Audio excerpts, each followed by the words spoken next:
Num tempo onde a fé de Israel se esvaía como areia pelos dedos, erguia-se a figura de Oséias, um profeta íntegro, cujo coração pulsava em uníssono com o de Deus.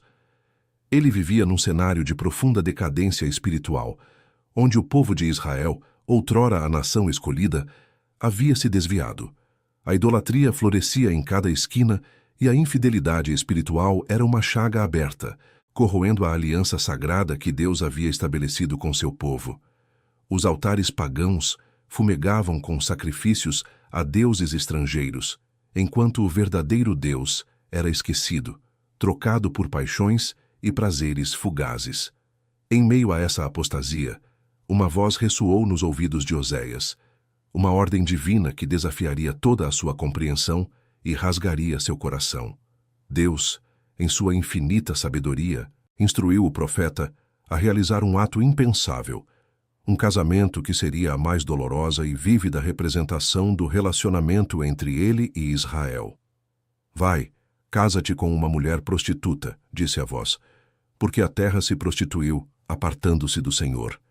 E Gomer, uma mulher conhecida pela sua vida de promiscuidade, seria a escolhida. O primeiro encontro foi um turbilhão de emoções para Oséias. Ele, um homem de retidão inabalável, confrontado com a realidade crua e desoladora de Gomer.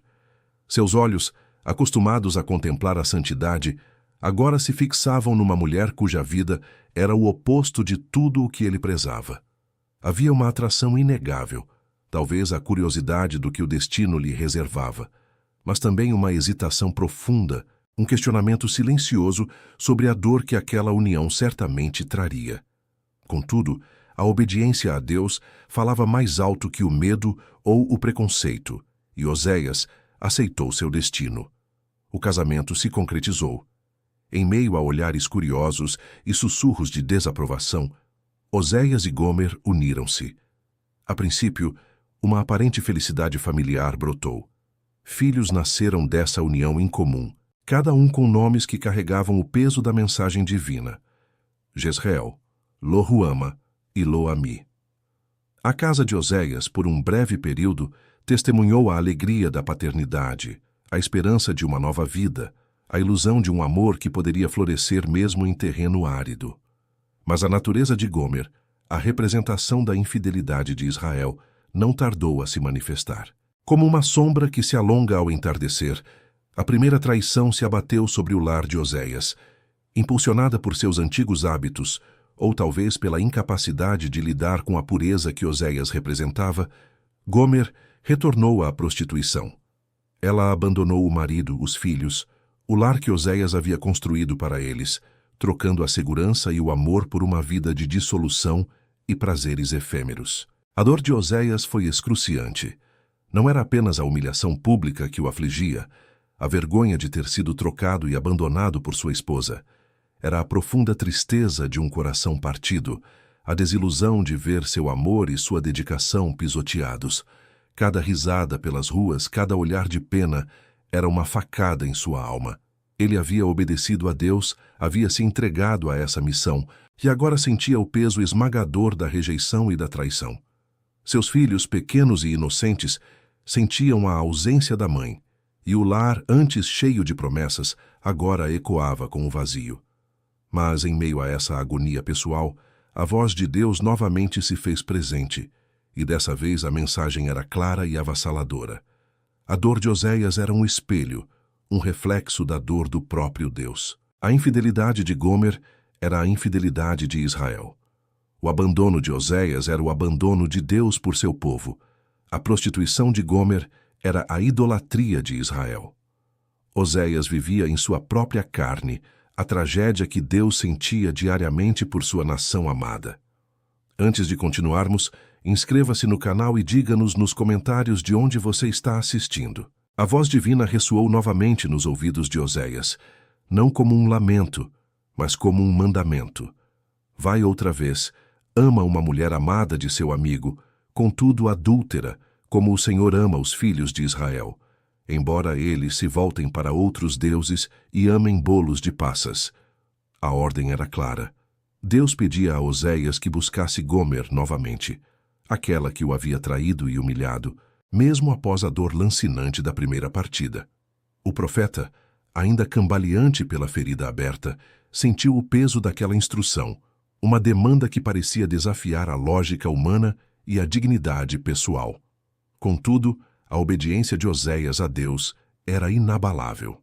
Ele partiu em uma jornada dolorosa, não em busca de vingança ou de um acerto de contas, mas com o coração pesado pela missão que lhe fora confiada. As ruas empoeiradas de Israel, antes testemunhas de seu casamento, agora o viam em uma busca por sua esposa perdida. A cada passo, a vergonha e a dor se misturavam à determinação. Ele a encontrou, não em um lar, mas em um cenário de degradação ainda maior, um reflexo sombrio do abismo em que Israel havia mergulhado. Gomer estava à venda, escravizada por suas próprias escolhas, uma mercadoria num mercado de almas. Oséias, vendo sua esposa naquela condição abjeta, sentiu um misto de repulsa e compaixão. Era a representação viva da miséria espiritual de seu povo. Sem hesitação, ele realizou o ato de redenção mais chocante e sacrificial. Com 13 ciclos de prata e 1,5 homer de cevada, ele a comprou de volta, pagando o preço de sua liberdade.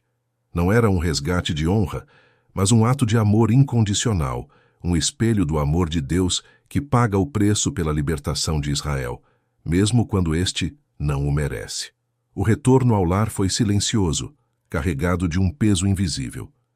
Gomer voltou para Oséias, mas a confiança estava estilhaçada em 1000 pedaços. O silêncio entre eles falava mais alto que qualquer palavra, um abismo de mágoa e remorso. Oséias, com paciência e perseverança, tentou reconstruir o relacionamento, restaurar a família, curar as feridas.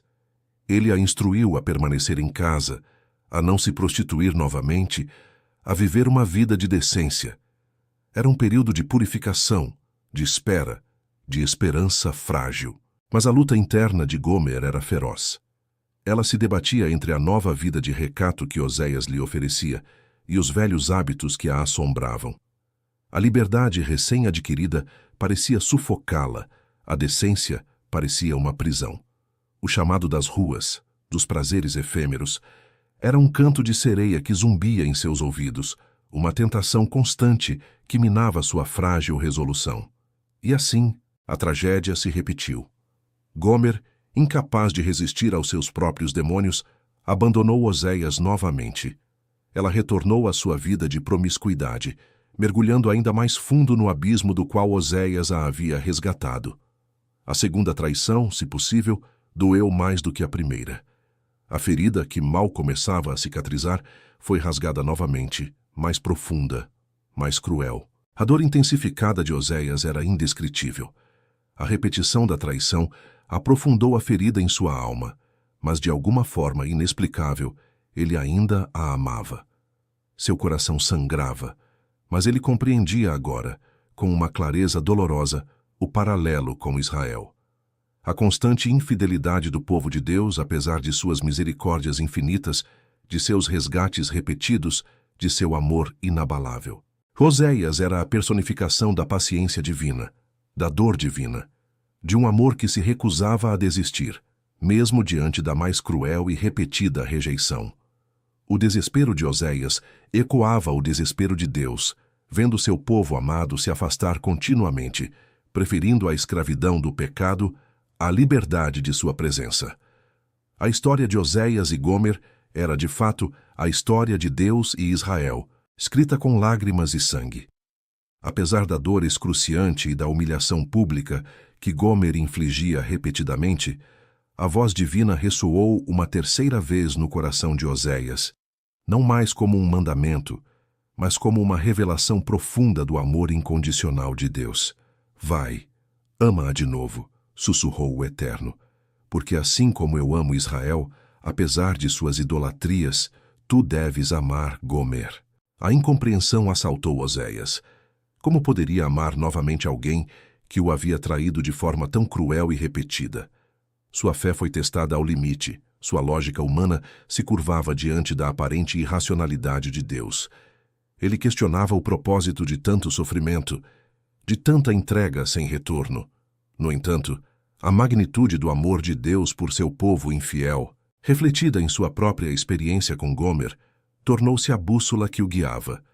Ele compreendeu que a dor que sentia era apenas um pálido reflexo da dor divina, e a persistência de seu amor, um eco fraco da inesgotável misericórdia de Deus.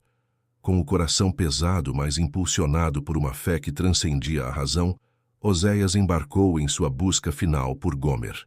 Ele a encontrou em uma situação ainda mais desesperadora do que antes. Não mais uma simples escrava, mas uma mulher completamente quebrada, prostrada, vivendo na mais abjeta miséria, um símbolo gritante da degradação espiritual de Israel. Seu corpo, antes objeto de desejo, agora carregava as marcas do tempo, da doença e do abandono. Oséias a viu, e em vez de condenação ou repulsa, sentiu uma onda avassaladora de compaixão. Não havia mais espaço para o orgulho ferido ou a mágoa, apenas o amor. Naquele momento, Oséias realizou o ato supremo de amor e perdão. Sem um pingo de condenação, sem um olhar de recriminação, ele estendeu a mão, resgatando-a pela última vez. Não era uma compra, mas um resgate de alma, oferecendo-lhe um amor incondicional que ela jamais havia conhecido. Ele a levou para casa, não como uma possessão, mas como sua esposa, sua amada, para ser purificada e restaurada. O impacto desse amor persistente foi profundo. Gomer, acostumada à transitoriedade e à exploração, foi confrontada com uma constância que desarmou suas defesas. O amor inabalável de Oséias, que a buscava e resgatava repetidamente, começou a gerar nela um arrependimento genuíno. As lágrimas que vertiam de seus olhos não eram mais de vergonha, mas de um reconhecimento tardio da profundidade do amor que lhe fora oferecido. Ela começou a vislumbrar a possibilidade de uma nova vida, de uma verdadeira redenção. A história de Oséias e Gomer, tão cheia de dor e traição, culminou em uma mensagem de esperança para Israel. Assim como Oséias amava Gomer, apesar de suas falhas e infidelidades, Deus amava Israel. A promessa de redenção final e restauração ecoava nas palavras do profeta. Eu serei para Israel como o orvalho. Ele florescerá como o lírio e lançará suas raízes como o cedro do Líbano. Haveria um futuro onde Israel voltaria para Deus, onde a aliança seria restaurada e o amor divino prevaleceria. O sacrifício e a superação de Oséias transformaram sua vida em um testemunho vivo do amor de Deus. Ele não apenas pregou sobre o amor divino, mas o viveu em cada fibra de seu ser, em cada busca dolorosa, em cada ato de perdão. Sua história tornou-se o maior sermão, uma parábola encarnada da persistência, da bondade e da misericórdia de um Deus que se recusa a desistir de seu povo. A resolução satisfatória da história de Oséias não foi a de um final feliz convencional, mas a de uma compreensão profunda. O verdadeiro amor é paciente, bondoso e nunca falha, mesmo diante da maior dor e da mais profunda traição. Ele persevera, redime e restaura. A união de Oséias e Gomer, embora marcada por sofrimento, transformou-se no símbolo eterno de um amor que transcende a falha humana. Um amor que reflete a essência do próprio Deus. E assim, a história mais dolorosa da Bíblia se revela como a mais bela e esperançosa, um testamento do amor inabalável do Criador por sua criação.